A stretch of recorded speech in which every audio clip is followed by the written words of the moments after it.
Hey everyone, welcome back to the channel. Today I'm breaking down a situation that's been dominating the headlines lately. The rising tensions between the United States, Israel, and Iran. And trust me, things have never felt this close to boiling over.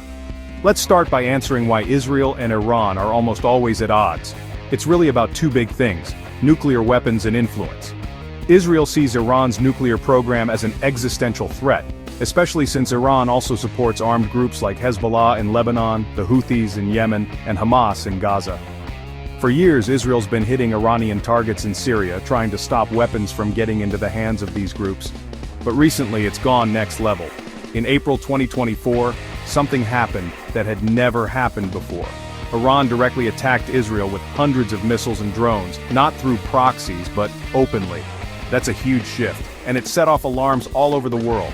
So, where does the US fit in? Well, the US is basically Israel's most powerful friend. Whenever Israel feels threatened, the US steps up with political, military, and financial support. But here's the tricky part. The US really doesn't want another giant war in the Middle East.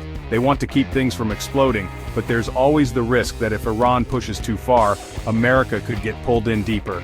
Meanwhile, the US is still squeezing Iran with economic sanctions because of its nuclear activities. Iran says its program is for peaceful purposes. But let's be honest, a lot of countries just aren't buying that. So, what's the latest?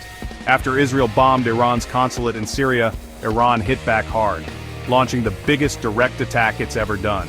In response, the US and Israel launched a massive operation, striking deep into Iran's nuclear facilities.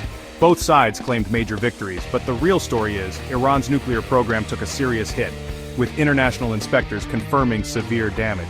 Now, with a ceasefire brokered by Qatar barely holding, the region is on edge. One wrong move, one miscalculation, and we could see a much bigger war break out. So, how should you follow this? Pay attention to what the US and Israeli governments are saying.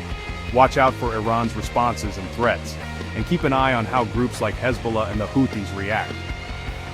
At the end of the day, this isn't just about politics. It's about who holds power and control in a really volatile region. If you found this breakdown useful, hit that like button, subscribe for more updates, and let me know what you think in the comments. Stay sharp, stay curious, and I'll catch you in the next one.